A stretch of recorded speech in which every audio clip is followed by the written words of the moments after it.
वर्ष 1910 मुंबईच्या एका काळोख्या थिएटरमध्ये एक 40 वर्षांचा माणूस पडद्यावर लाईफ ऑफ ख्रिस्त हा मुकपट पाहत होता. पडद्यावर चालणारी ती चित्र पाहून त्याच्या डोळ्यांसमोर साक्षात स्वप्न उभं राहिलं. त्याने विचार केला, जर परदेशी देव पडद्यावर दिसू शकतात तर माझे भारतीय देव राम, कृष्ण आणि हरिश्चंद्र का नाही? तो माणूस म्हणजे धुंडीराज गोविंद फाळके.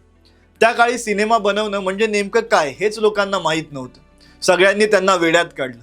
पण दादासाहेबांची जिद्द अढळ होती. त्यांनी स्वतःचं घर, पत्नीचे दागिने आणि आयुष्याची पुंजी गहाण ठेवली. 40व्या वर्षी लंडनला जाऊन सिनेमॅटोग्राफीचं तंत्र शिकले. भारतात परतताना खिशात पैसे नव्हते, पण सोबत एक कॅमेरा आणि भारतीय सिनेमाचं भविष्य होतं. दादासाहेबांच्या वेडात त्यांच्या पत्नी सरस्वतीबाई सावलीसारख्या उभ्या होत्या. दागिन्यांचा त्याग तर केलाच, पण जेव्हा चित्रपट बनवायला सुरुवात झाली तेव्हा 40-50 लोकांच्या युनिटचं जेवण त्या एकट्या बनवत. फिल्म धुण्यापासून एडिटिंग पर्यंत तांत्रिक कामात त्या दादासाहेबांच्या पहिल्या असिस्टंट होत्या. सर्वात मोठी अडचण आली ती अभिनेत्री शोधताना. त्या काळी स्त्रियांनी कॅमेरासमोर येणं तुच्छतेचं मानलं जाई.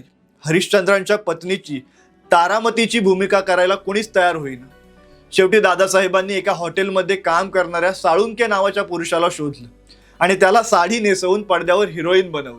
अखेर 3 मे 1913 रोजी मुंबईच्या कोरोनेशन सिनेमात राजा हरिश्चंद्र प्रदर्शित झाला. पडद्यावर जेव्हा हरिश्चंद्राला लोकांनी पाहिलं तेव्हा लोकांना तो चमत्कार वाटला आणि टाळ्यांच्या प्रचंड आवाजात भारतीय चित्रपट सृष्टीचा जन्म झाला. तुम्हाला ही माहिती कशी वाटली कमेंट्समध्ये नक्की सांगा आणि अशाच इंटरेस्टिंग स्टोरीजसाठी कलाकार कट्टाला फॉलो करा.